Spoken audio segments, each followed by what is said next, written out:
it is 4:16. We're 1 minute behind, but we promise not to keep you beyond, the half hour of this webinar. Is it half hour? 45 minutes?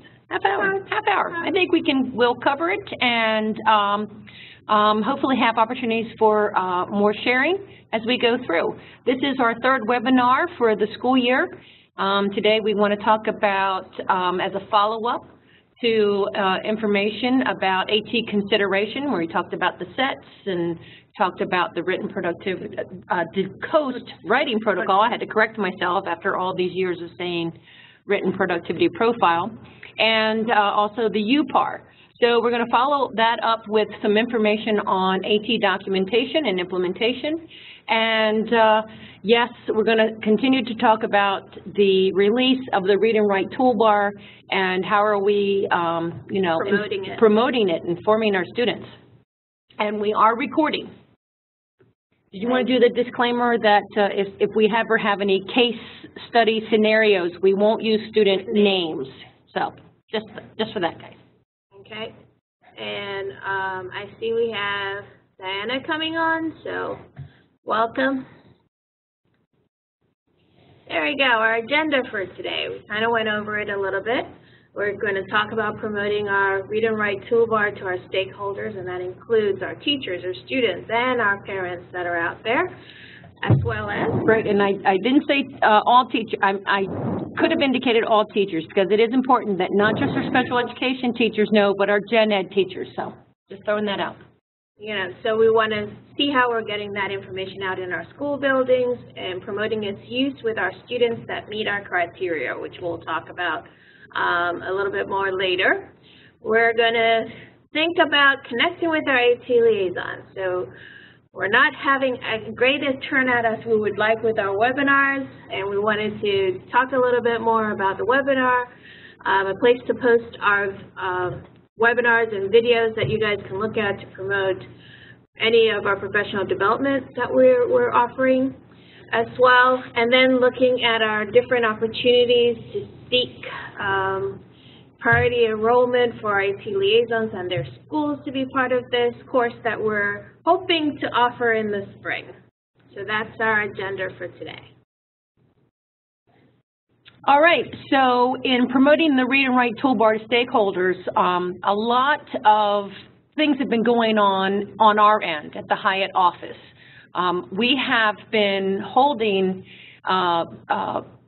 after school workshops for 2 hours on AT and the Chrome browser. And that really is more of an overview, but many times when we talk about word prediction or text-to-speech or I won't say speech recognition because we're using voice typing that is embedded in Google Docs. But so many times we do go to the Read and Write Toolbar and the premium version and its full features. And so we're doing a lot of trainings, and the ones that we have listed are all booked. And there are no more spots available. But we see a very strong need. And so we want to remind you that Hyatt is available to come to your school buildings and train, or you can take that lead and train, or co-train, however you would like to kind of get the message out. And there's different ways of getting the message and the tool into the hands of the students. And recently I have been at Julius West Middle School, which is one of our AT liaison schools. But it was a SET meeting, and we talked about SETs last week, that took me to the school. And when we went through the SET process, the tool that we recognized would be valuable for this young man, because he's using Chromebook in English, was that Read and Write Toolbar, both for text-to-speech, but also for highlighting and extracting text in the beginning, the writing process. So at Julius West, not only did we start the SET, but I got an opportunity to talk to the Ritzy, and she had already started rolling this out. She had attended one of the, had attended one of the webinars regarding Read and Write. And from that, she, pretty much met with her team and saying we need to get the students this tool. And they came up with a plan that students who have resource but do not have a resource period, she organized morning meetings where they came to the computer lab and signed up. She had her staff, made her staff aware that students that when they taught a resource class, if those students were in their class, they should add the toolbar there. So they're grabbing the kids. They provided resources like the Tech Quick Guide and the Quick Reference Guide. The Quick Reference Guide I like. It's a visual of all the different features and how you access it and how you can get it to work for you. So it was like all hands on deck, from case managers to resource teachers to the RITSI. And then one other aspect that she did, I didn't include here, was that, no, I did. She met with the instructional team leadership, and granted, it wasn't a full training, but it was 5 minutes to say, listen, this toolbar, these features are now available to our special education students, alerting them, whether they're the English teacher, the social studies, or whomever may use that Chromebook, that it's there. And it's very valuable to inform your gen ed teachers, because if our students are using it in the classroom, for the teachers to also know that this is something that they should also be promoting with our students to use to help them get their accommodations. All right, so we'd like to hear from you and let us know how let's call it the rollout is going in your building for the toolbar. If you have your mic, you can put a check mark and I'll unmute you so you'll be able to speak. Or you can put anything you would like in the chat to support that.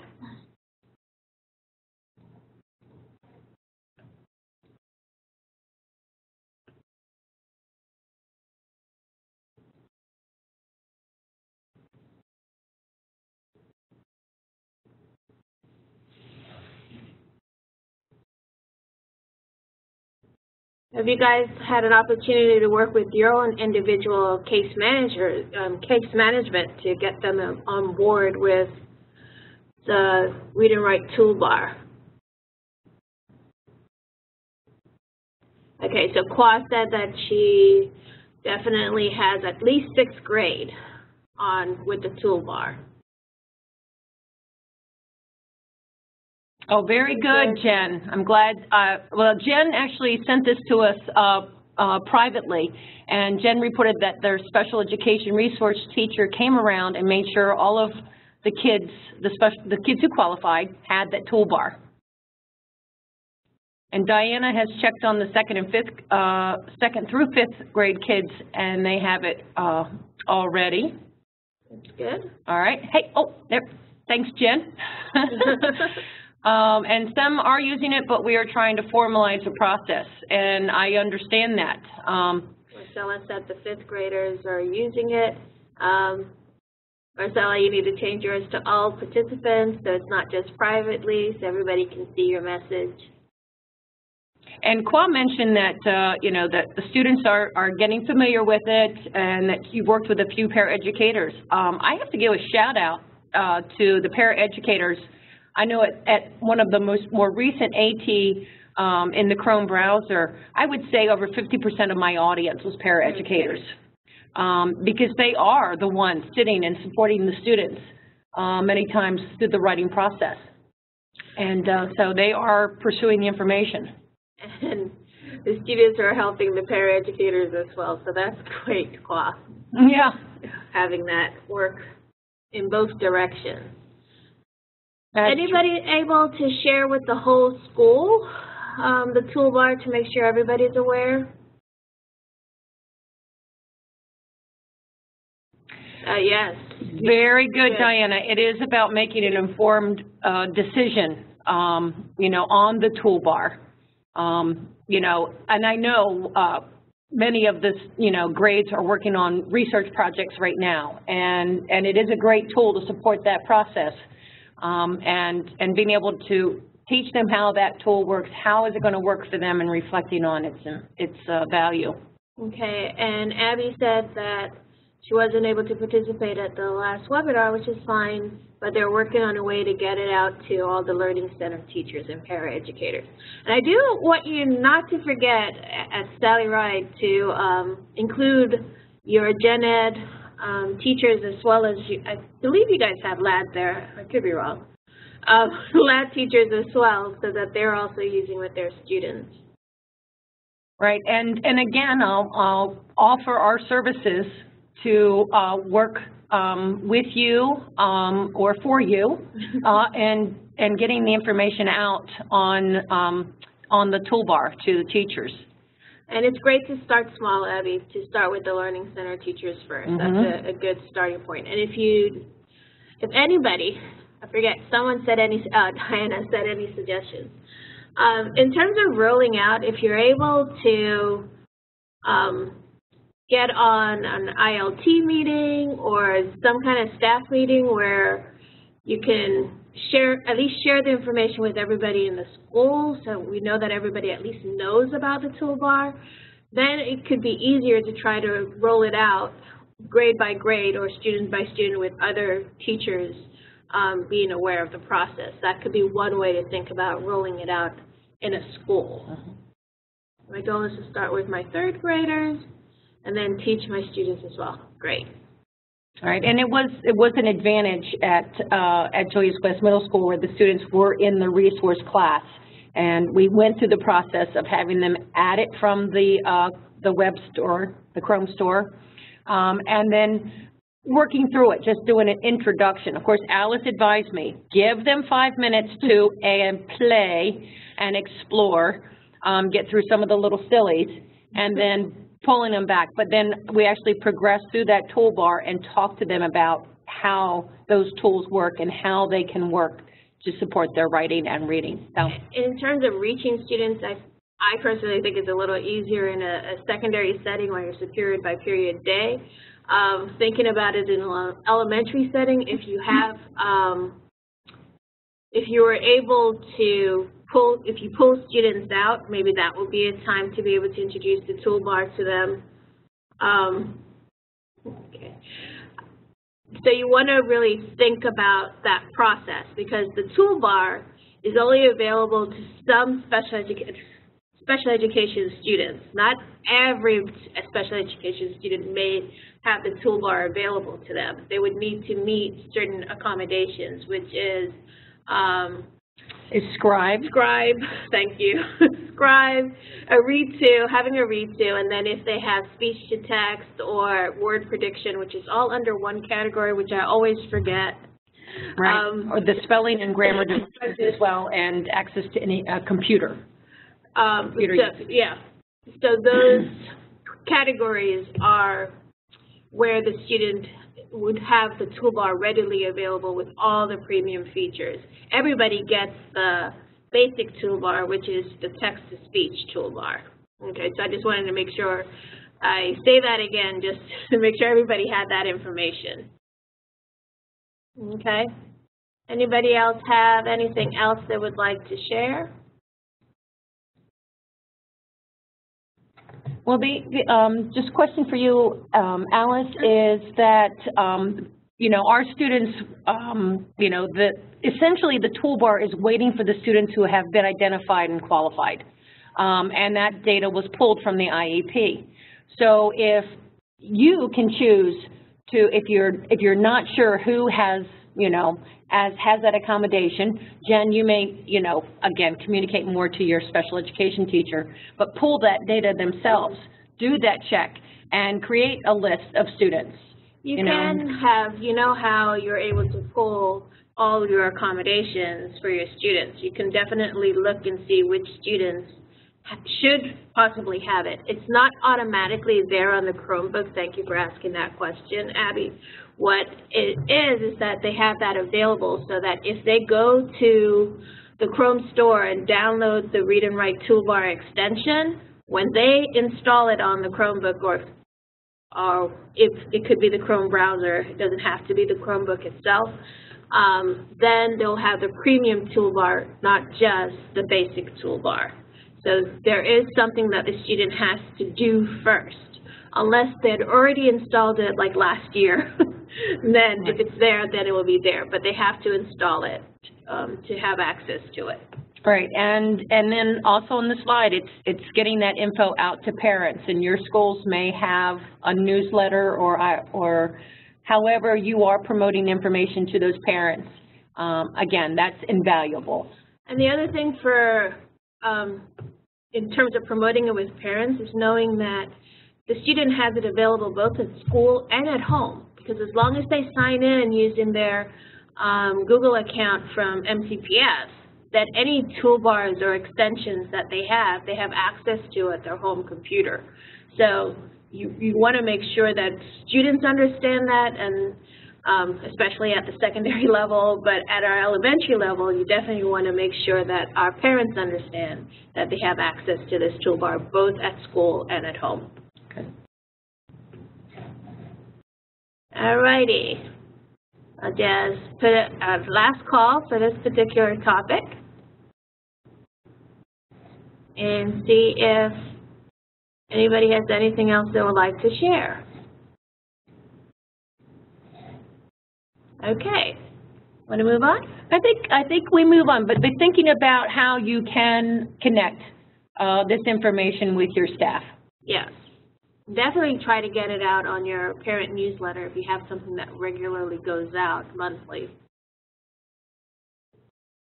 All right, so, you know, we're forever trying to have a relationship with each of you, and we appreciate, you know, your being available for these webinars in the afternoon, but, you know, sadly, we're unable to get a majority. So we are trying, in addition to recording our webinar, looking at options again. And I have to say, it was a quiet month, you know, of posing questions and having dialogue, and that's okay.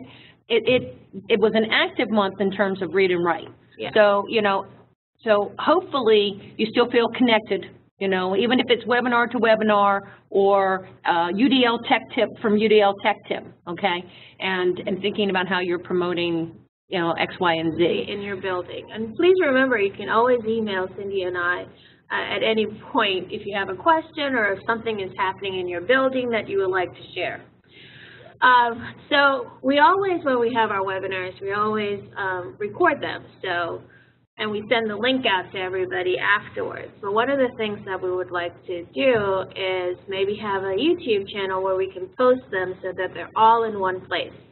So that's one thing that you would have to bookmark on your browser, is that particular YouTube channel page, and then all the webinars and any session of PD that we do or we want to share with you, we can put it on the channel, and you guys have just one place to go to be able to find that information. Again, if you need to look at it again or share it with other people, it will be one place that you would be able to go to find that information instead of email to email with links on it.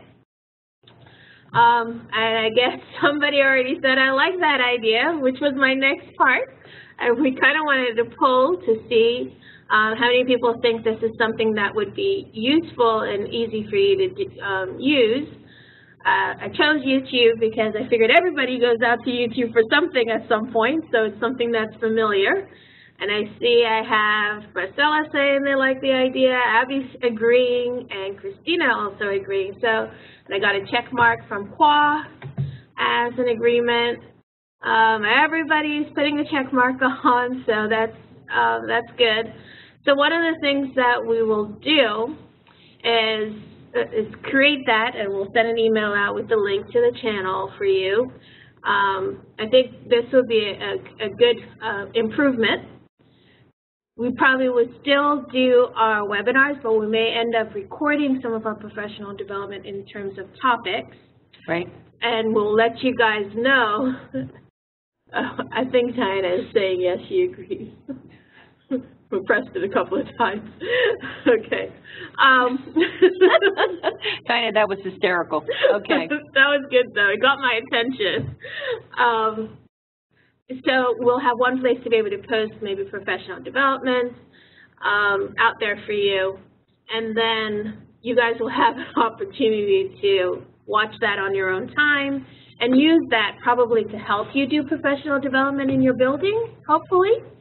So that's kind of our progression of trying to improve how we make sure we stay connected with each other. That's right. And you can access those tools just in time, you know, and like you said, not in an individual email every month when we do a webinar. So good.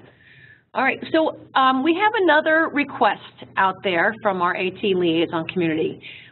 We are going to be offering a 1-credit CPD course in January, the last week in January, through the next 4 weeks in February. So 5-week, 15-hour, 1-credit CPD. Currently, the title is Essay 85, Universal Design for Learning. We are still hoping that the state will approve a 1-credit CPD course on assistive technology. And, but since we don't have the hard fact that that course has been approved, we are going to essentially offer this Essay 85 kind of a holding place. And so we are in need of a location, and we really want to do it up county this way. We want to try and target your staff members to come, those who, you know, whether for salary advancement or for their interest. We will give priority to you, the AT liaisons. We will give priority to your schools. So if you would be willing to check to see if your school is available during those dates, if you would like to be, your school would like to be a host. Well, Christina is already saying perhaps McNear can host. All right. That's great. All right. Well, we are an equal opportunity, and we'll take anyone who, we would appreciate you folks checking, and then we will take you up, someone up on that offer. That is fabulous. Okay. Great, because that's our next step for the spring. When you get this out, please make sure that you mark these dates down on your calendar as a possibility. We wanted to share the dates with you because we know that a lot of you take other courses. Oops, I missed that myself too. Only saw it now. We know a lot of you take other courses, so you're aware of the dates that we're thinking of using for the course for next year. That is correct. And the time is 4:30 to 7:30. Not 7 hashtag, I think I'm going to wink at you. Okay. Talk about, that's why editing is such a hard job. All right, so, you know, we will be sending you this PowerPoint, and you can extract any of the slides and share with your teams. I will again say that the December 14th, unfortunately, is full. But again, if there is interest in your building, we can be there. The others are webinars. Wait a second. It says a workshop, but I believe it's a webinar, whether it's speech recognition. Yeah. And the top one, December 4th, is the online media resources. We were fortunate to have the leadership of the school library media team come and present on the current online subscriptions and the UDL features of them and how students are accessing them, how that wonderful bookmark is right there in students' Chrome browsers and that they can access. So it's going to be a conversation around those online media resources. One of our guest speakers will be Kathy Lee, who is a media specialist. So if you can, recommend that one. As well as the speech recognition. We're finding voice typing is opening doors for many students who have struggled with handwriting or getting their ideas out and may have become disengaged. Excellent question, Marcella, about what the times are.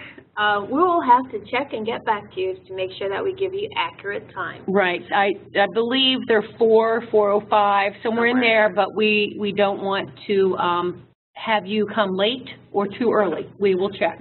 We'll check, and when we send the email out about this webinar, we'll include it in there. Thank you. Anything else you'd like to add? No. Good. All righty. So now we're going to have a conversation around AT implementation and documentation. So thinking, and this is an excellent time for you to think about that as we're moving with the AT, the read and write Chrome bar, what students need. So thinking about how that's documented on the IEP, and also how you document to add it to the IEP and implement it in the classroom, which is the whole cycle. So making sure the IEP reflects what you needed to know, ensuring students are using the accommodations that are needed for them, how you document it, and instruction versus testing accommodations. Implementation, what does that mean? So you're looking at thinking about that AT section on the IEP, what information you provide on that to show this is something that the student needs, actual need and the use of it, so how you're documenting students are using that and which ones they're actually using and which ones they're using well, and it's providing benefit for the student as an improved production of some kind. Right, and again, going back to last month's webinar, we talked about that set process. Where you're, as Diana said, you want to make informed, decisions in how you're offering them, and systematically checking to make sure that they are the right tool for the student and the right tool for the task. So that set process helps you identify tools, and it's the AT trial plan that, whether you do it formally on that sheet or you're doing that as you're working with the student and taking data, that helps you, guide you to that implementation. And how it was implemented during that trial process, all that documentation that you're doing to make sure that we are having staff take responsibility for providing and supporting the student during the use of the AT, whatever the tool is. It doesn't matter what the tool is, or the strategy, or the device. Possible issues. I'm going to leave this up here and you guys can read through it, but the top one is one of the real possible issues that can occur. They're in a classroom and someone feels that it's not their job to help the student learn how to use it. The student has to learn how to use the technology and use it independently. That's the whole point of having AT for a student, is to promote that independence for that student. Perceived or real lack of technology in the classroom. Student buy-in issues. Sometimes the reason why a student can't buy in is because they don't want to look different, they don't see the benefit. Past experiences that they may have had could be negative. Technology is not the solution, maybe, to the problem that's there. Identifying what that core issue is. And that's the reason why the set process is so important in this whole AT consideration and implementation process, because during that time, you can try to tease out what the actual issue is by trying different things, seeing what works and what's sustainable to work. Anything you'd like to add, Cindy? No, let's go on to the next slide. Conversation. How do we communicate it with our gen ed teachers? Right, and communicating that so they are not seeing it as a crutch or seeing that as, something that's giving them an unfair advantage. So I was at a set today as an example, talking to a couple of teachers, and the student really can't handwrite, okay? And I had to be very explicit with the idea of written production and handwriting being two different things. So that whole idea of written expression, a lot of times in our mind, are married together with handwriting. But getting the teachers to understand that having Clicker available for the student to use it to write is what we need to get him to produce a written product. The handwriting, neither here nor there in terms of teaching him how to handwrite, but it doesn't need to be together with that process of getting that written production out for the student for the assignments. That sometimes that's the reason why something is not implemented, because the teacher doesn't feel that they're doing the student a service. Right, right, and that when you're by using it. Right, and when you talk about implementation, we had this turmoil, I'm going to call it turmoil last year, where everybody had to start taking out text-to-speech accommodation because Park did not allow it. But that does not mean that that student does not need it instructionally. So it wasn't an either or all or nothing. So, having that conversation in certain areas. So just having that conversation and explaining to people, so they're pretty specific about defining the task that we're trying to get the student to perform, so that they can be clear how this tool is actually helping that particular task and not hindering the student in some way. So, in the conversation, we're going to go back one, guys, we'd love to hear from you, and like, how do you support students to utilize their accommodations? Is it reflection? Is it conferencing with teachers? How are you moving your students forward? You can put a check mark or raise your hand if you want to speak, or you can just type it in the chat. That's fine too.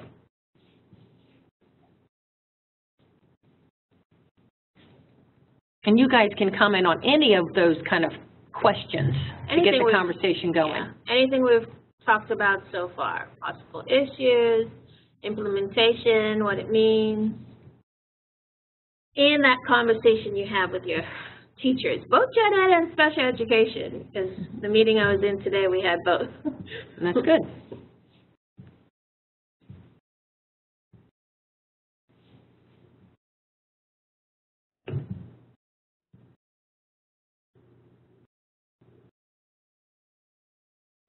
It was interesting.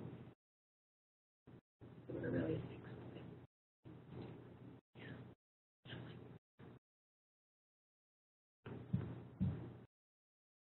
okay. Oh, okay. Okay. That's an interesting observation, Kwa. So sadly, sometimes the conversation is not even started. Yeah. Yeah.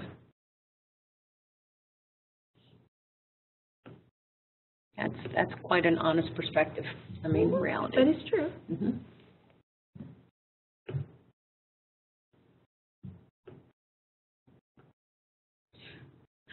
We're just talking about how you're implementing accommodations and having our students use them in the classroom, gen ed setting, special ed setting. What are some things you do to encourage that? All right, or even as how does the conversation build in your building? As Kwa was pointing out, sometimes that's the message. If one person gets it and they see the value of it and then they spread it, that kind of helps build some capacity or recognition and awareness in the building. So, and usually that's why sometimes starting small with one teacher is good, because when they see how it's working, it supports the student is doing their work, they share it with other teachers, and the other teachers also want their kids to do their work and realize that this is the necessary accommodation. And just one thing that's rattling in my head, when you're talking about your set case today and they were kind of focused on that handwriting, and, as an OT or, working in the school system, yes, handwriting is a very important aspect and has, allowed me a career, quite honestly. However, when you have a student who continues to struggle, even through remediation, you want to find a means for them to transcribe, whether that is through handwriting, through keyboarding, or for voice typing. They still have to generate ideas. They're still going to have to go through that revision and editing process. Now they may have something more to revise and edit. So just trying to get them, Marcella pointed out, trying to get them to incorporate the tools in their lesson. So that's also a good way to think about generalizing it, especially for the student when we're talking about possible reasons them not wanting to look different. If it's somehow embedded in what's happening within the lesson, then the student doesn't feel like they're being pulled out or singled out to do something that nobody else is doing. And I have, too, as an OT, I would call out relevant accommodations and supplementary aids and services at the beginning of the year, introducing myself, talking about the student and the goals, just kind of giving a snapshot, kind of help with that introduction and moving forward in the school year. Christina also shared about providing teachers with the accommodation list so that they can use it with students. Teachers can use it with their students, but it's not always consistent. And that when she's in the classroom with the ditto teacher, she just makes sure and she provides it. And that's true. Consistency is sometimes difficult. And sometimes our teachers are not sure what that accommodation actually means. So explaining it and teaching them about what that accommodation is and how it would look sometimes helps.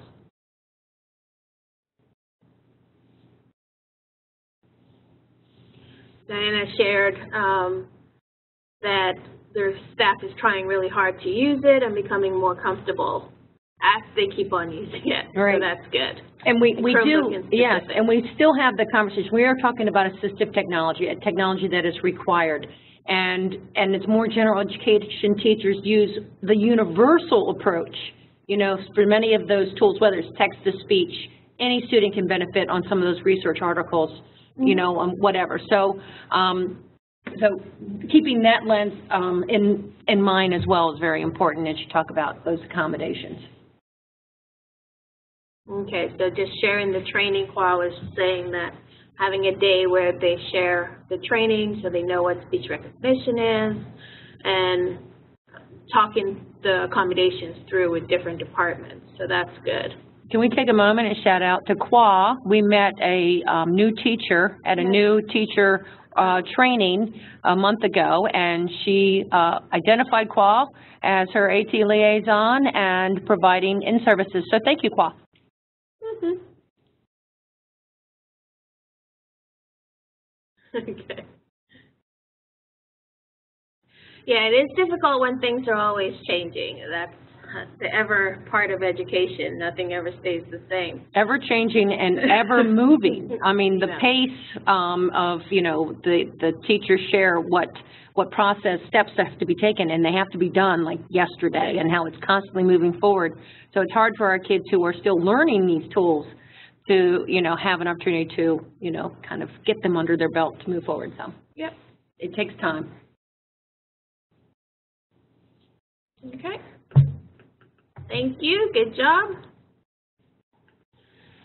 So just talking about that documentation, we have assistive technology, the required, thinking about does the student need an AT device? If it happens to be yes, you want to have that yes. Is the AT addressed through testing or supplementary aids and services?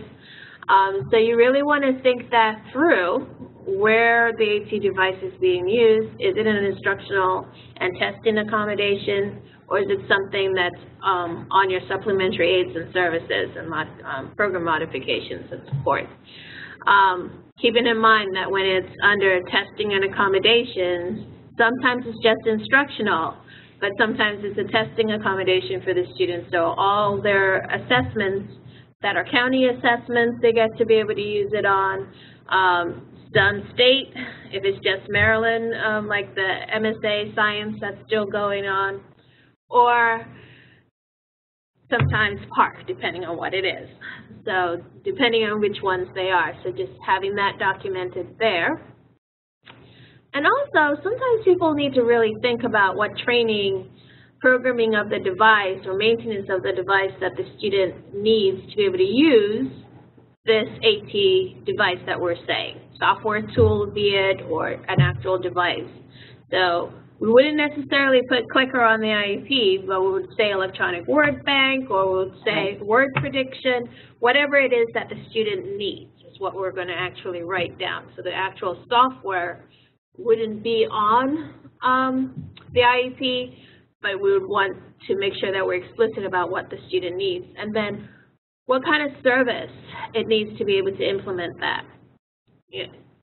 Does the student need to be trained and the teacher need to be trained on using it? If it's a type of device, does the device need to be programmed so the student will be able to use it independently? And is that device something that needs to have some kind of maintenance? And sometimes that's more for our other devices, not necessarily the population we're talking about here. Right. But we're referring more to Interact services, some of the voice output devices that they're they're a related service for. Yeah. But if we're going to think about the read and write toolbar, where we have word prediction and we have text-to-speech on that, and there are things that we're using with that toolbar, even though we won't put the toolbar there, but there may be some training involved for everybody. So you want to make sure you document that as a service if it's something that's new that you're adding for the student, as well as maybe people who have to implement. All right, so I'm going to actually honor some of the time. The time is starting to, we have only 4 more minutes, and this was kind of a self-read and determine, is this, I actually put names on there, sorry, so. We'll delete those before we send it out. Right, we'll be sending that out, but essentially it helps think about the process of should that AT required box be checked. And as you read through, you see that this child did benefit from text-to-speech, and so the answer is yes. It's just kind of putting a real-life scenario on it to help guide your conclusion, guide you to your conclusion. Now, this one, when we talk about how do we get the students taking ownership and being a part of the reflection of did this tool work for me, or how are you feeling about this task? How do you feel about the tool or the task of handwriting? And again, having those just-in-time conversations with them while they're in that moment, help them reflect on what worked best for them and what didn't. And that's how you create those expert learners, so that when you're not there and handwriting is a struggle and they need to advocate for typing, they've been having that conversation. Plus, it also creates that buy-in for the students, right, because you're asking them what they prefer, what's working best for them, and they're owning it. Right. And so this is just an example of a choice menu that's used. The same type of thing. Yes. Yeah, did that twice. Yeah, we did. All right. Thought you'd like that slide twice. All right. I think I had a hiccup. Am I going to? No. All right. So here is an example, but we're going to send that out to you. And I think you guys will be okay to read that and come up with some of your own ideas and think about your own students as well. All right, so we're going to move right on. So we just kind of thought about what he would need on this slide that addresses our scenario that we just put forth. Mm-hmm. And then things you would write to be able to document. Notice that we're talking about a word processor, speech-to-text, word prediction, as things that the student would need. All right, and as Diana was pointing out, making sure that the tool is a match, that it's what is needed to support their learning and accessing the curriculum or demonstrating what they know. And that also goes back to the set process, that you don't put it on the IEP until you know. Yes, we've all been in those IEP meetings with the advocates saying, they really need X, Y, and Z, but where's the evidence? Where's the data? Where's the data? And those decisions, you have the right to say, we're going to collect the data on that. And in terms of documenting, other things discussed, other items discussed on the IEP, any of those things, conversations can be put there to say that you're going to look into it and not necessarily add it as an AT until you have the data. All right. So we kind of, I know, I was rushing through those last few, but guess what? Your your holiday gift is no webinar next month. We want you all to enjoy your winter break. I'm sure you've all deserved it. And we will reconvene back in January. We will get you information about the YouTube channel. We'll love to hear from those of you who are going to check in your buildings to see if we can do a Hyatt invasion and do this class. We hope that some of you would be interested in taking that. we are on hold for our half-day professional development. We do not have the funds yet. So, if anything, if an inexpensive one-credit CPD course floats your boat, come on. Okay. Have a good Thanksgiving break. Oh, yeah, that too. And we'll connect again in January, and the next email we send out will also include information on the YouTube channel. And I think we'll upload this particular presentation there as a place for you guys to view it. Right. And again, don't be strangers. Love to hear from you during the month. And don't forget to share using Outlook of anything that's happening in your building. It doesn't just have to be a question. Yes. It could be just sharing something that you did. All right, guys. Have a great Thanksgiving. Thank you.